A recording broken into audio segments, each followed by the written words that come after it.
welcome to another at-home science experiment. Today we have a really fun space-related activity called Fizzing planets, and what you'll need for this is some baking soda, vinegar, some measuring spoons. You'll need a tablespoon and a 1/4 cup. Also two different food coloring colors. Also some gloves would be really helpful, a regular spoon, and two bowls. So that's kind of a lot. I'll have a list up so you can remember, but once you have all of it, we are ready to get started.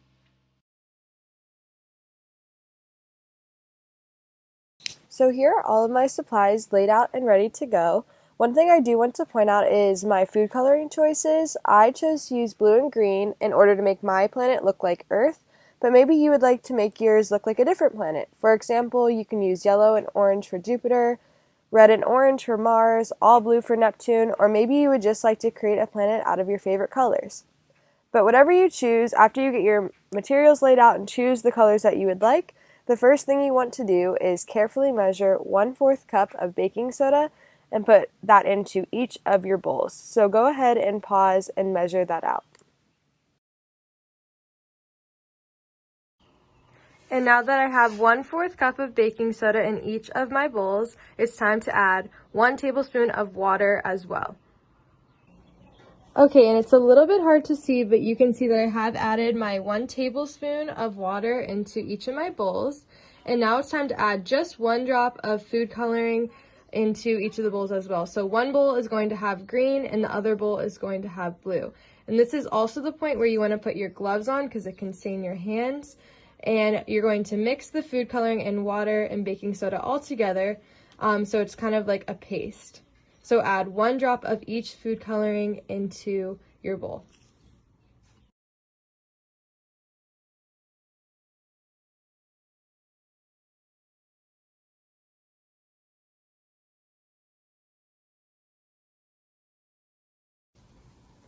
So now that these are mixed, I'm seeing that I do want them to be a little bit thicker. So I am going to add 1 more tablespoon of baking soda into each of my bowls. So now that our baking soda is at the right consistency, the next step is to mold it into your planet. Make sure you're wearing your gloves to avoid staining your hands, but to make this look like a planet, we want to mold our baking soda into a sphere. Notice how I said a sphere and not a circle.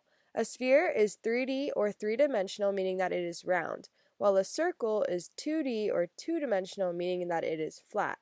You can see the difference in this picture here. So now that we know that we need to be creating a sphere to turn our baking soda mush into a planet, go ahead and pause and do it for yourself. So here's what my planet looks like after I molded my 2 colors together into a sphere. You can see it looks like Earth because of the blue and the green, which is pretty cool. But after you create your planet like I did, set it in one of your empty bowls. Then you want to take a spoon or dropper if you have one and use that to slowly pour your vinegar on the top of your planet. And this is where the fun part happens. So I'm going to let you go ahead and try it out first. So go ahead and pause and add vinegar to the top of your planet.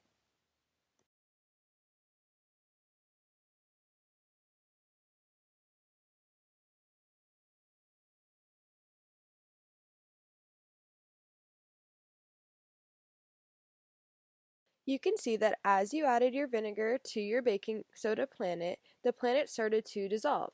The more vinegar you add, the more your planet will dissolve and get smaller. So why does this happen? Well, baking soda acts as a base and vinegar acts as an acid. When they combine, they create carbon dioxide gas, which gives us our fizzing bubbles. The book that I recommend to pair this experiment with is called Hidden Figures, The True Story of 4 Black Women and the Space Race. And this is a really cool book because just like the title says, it is true. The women were actually referred to as calculators, and they did the math problems that were able to send the astronauts into space to see the planets. So without them, space travel might not have even been possible. So they're very important to our history. This also was recently made into a movie. I'd recommend it more for older kids or adults, but it does tackle really important issues such as women's rights and segregation, which really relates to everything going on in our country right now. It could be a great thing to learn about if you're interested. But I hope that you guys enjoy this experiment and that you will enjoy the book. But I will see you next time.